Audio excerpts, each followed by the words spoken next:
Good morning everyone. Welcome to your English class, dear students. Today we are going to take up another lesson, that is the other side. Dear students, this is my first video of this lesson. Today we are going to start with the explanation of this lesson. So take out your books and open your books on page number 29. Dear students, this lesson is written by Jacqueline Woodson. Jacqueline Woodson is an American author who has written over 30 books for children and young adults. The theme of her stories deal with issues relating to gender, race, class, family, and history. She has received several awards for her books, including 3 Newbery Awards as well as the Margaret A. Edwards Award for Lifetime Achievement in Writing for Young Adults. Dear students, as we have read the introduction of Jacqueline Woodson, we have come to know that she is an American author and she has written more than 30 books for children and young adults. She also received several awards, including Newbery Awards and Margaret A. Edwards Award, which is a Lifetime Achievement Award. And now we will start with this reading of this lesson. The story is set against the background of racism. A fence runs across a town, separating the areas occupied by white people and black people. But what happens when two children from opposite sides of the fence question why it has been built at all?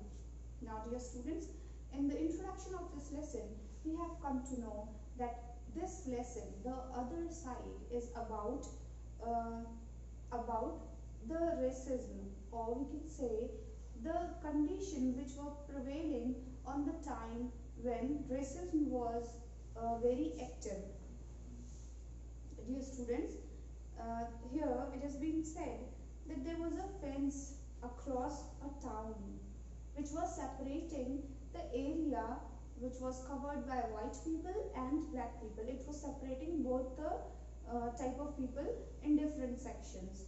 Now, this story is about two children who belong to different races, but both of them question the same thing, that why that wall, that fence existed.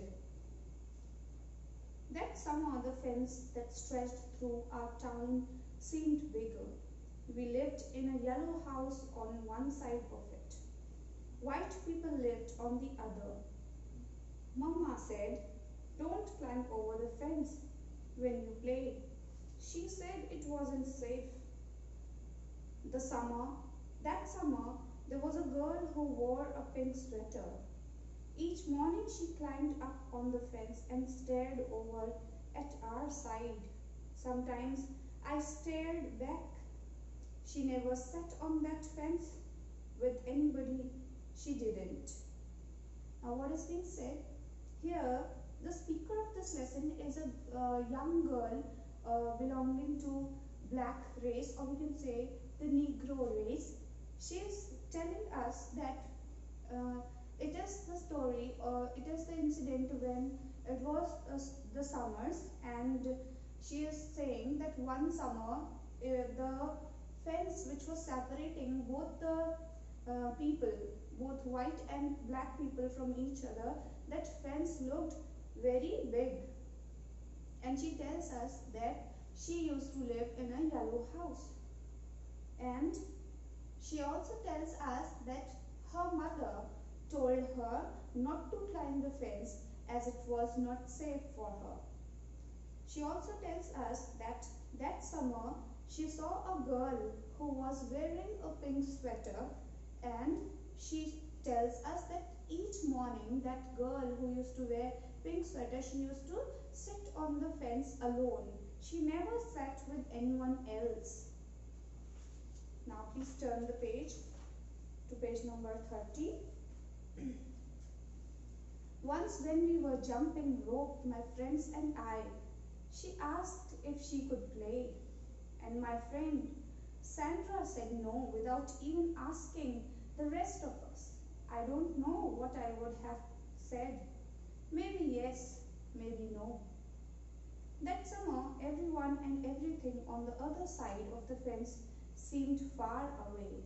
When I asked my mama why, she said, because that's the way things have always been.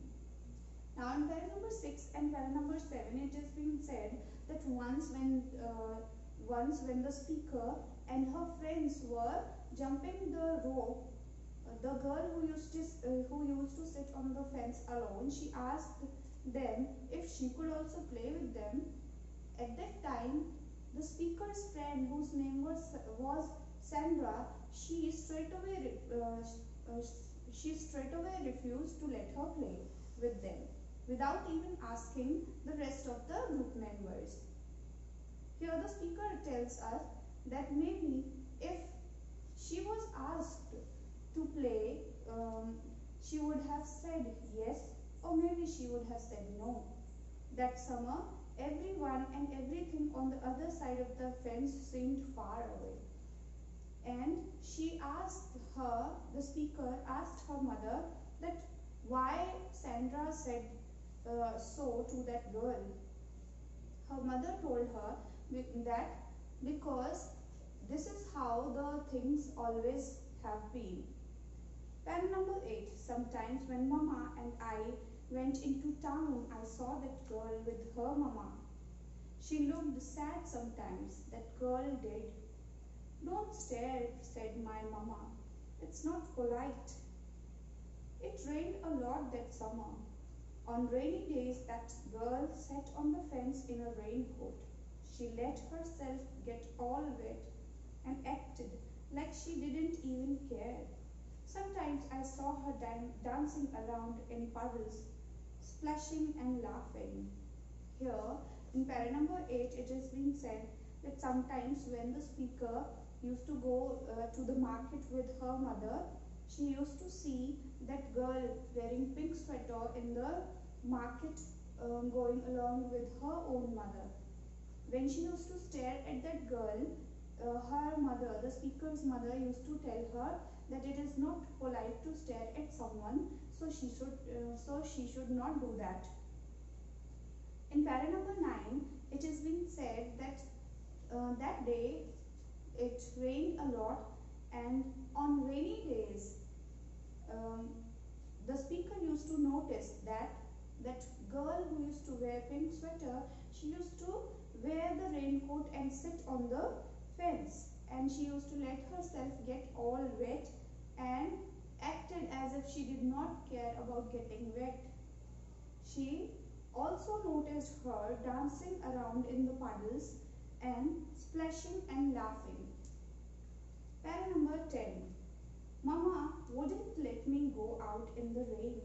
That's why I bought my rainy day toys. My mama said, you stay inside here where it's warm and safe and dry.